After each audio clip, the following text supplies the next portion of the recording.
Have you ever thought about starting your own podcast? When I was trying to get this podcast off the ground, I had so many questions. How do I record an episode? Where do I find background music? How do I get my show on Apple Podcasts, Spotify, and all the other places people like to listen? Where do I find advertisers? The answer to every one of these questions is really simple: Anchor. Anchor is a one stop shop for recording, hosting, distributing, and monetizing your podcast. And best of all, it's 100% free and 100% ridiculously easy to use. So, if you've always wanted to start a podcast, go to anchor.fm/start to join me and a diverse community of podcasters already using Anchor. That's anchor.fm/start. I can't wait to hear your podcast.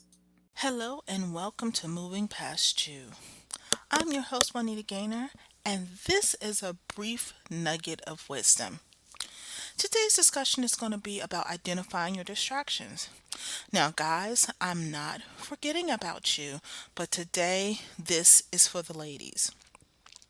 As we all know, we as women always try to do everything for everyone, and sometimes we don't identify the distractions that lead us into the stalemate in our life, our business, and our purpose.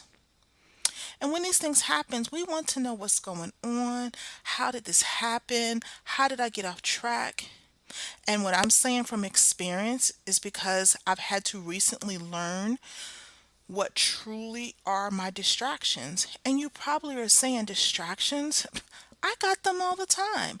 I got the kids, my husband, my family, my job.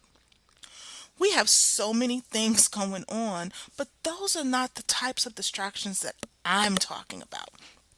See, I'm talking about the ones that you're in the midst of doing something for your business or even in ministry, and you're going along smoothly, and then somebody will ask you to do something for them. And what you'll do is you'll stop doing everything you were doing and start focusing on what they need. Does that sound familiar? And by the time we figured out that we've neglected the things we needed to do, we're back at the gate, starting all over again, and then we're upset and angry. Oh my goodness, how could that person do this to me? This is what you're thinking in your mind and how you move along. But really, it's not the other person's fault. We as women, we have the hardest time saying no. So, these are some things I'm just going to go over with you regarding identifying your distractions and what to do about those distractions. The number one key is first to identify it. The friend that asks you to help with the website or help with the paper, or the well intentioned church member asking you to help out with the scholarship dinner. It's not necessarily they're in need of specific help at that time with the particular venture.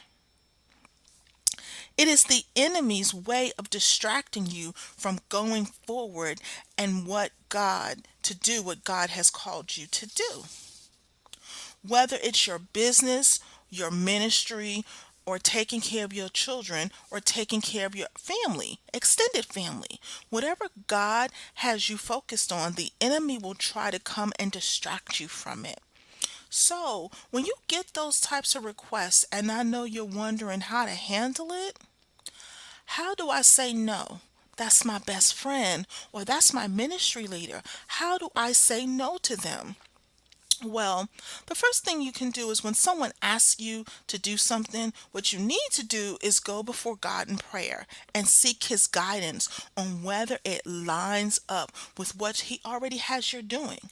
Is it going to enhance the ministry or the work you're doing? Or is it going to prepare you, or is it going to hinder you?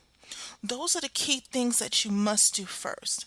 Now, once you've identified which one it is it going to enhance it or is it going to hinder it?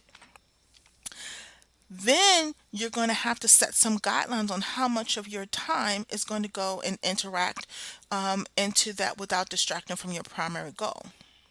So If it is something that's going to enhance what you're doing, what you need to do is be specific and setting clear, defined guidelines into what you're doing so that it doesn't deter from the overall purpose and primary goal that you was originally set to do. Now, if it's a hindrance, what you need to do is politely say no, thank you, and keep moving. Now, usually the ones that are the hindrances are the ones that's going to fight back. They're going to say things like, I can't believe you can't help me or you won't do this for me. Those are clear indications that that was a distraction from the gate. Now, for some people, just being harsh and saying no is still a learning experience. However, you can easily say it this way if you want a softer approach or you want, a more demure approach. You can nicely say, I have a full schedule and I just can't take on any additional projects right now. And you know what? Whatever God has you doing, your children, your family, work, you have a full schedule. So you're not lying. You just cannot take on anything that's going to deter from the overall purpose in which you're doing you know and at the end of the day, you always have to walk with God and talk with God and to find out where he wants you to be. If you keep falling into distractions and allowing them to mess you up, it'll deter your path and you will always create a stumbling block. So the next time someone asks you to do work for them or to work on a project, let God direct you.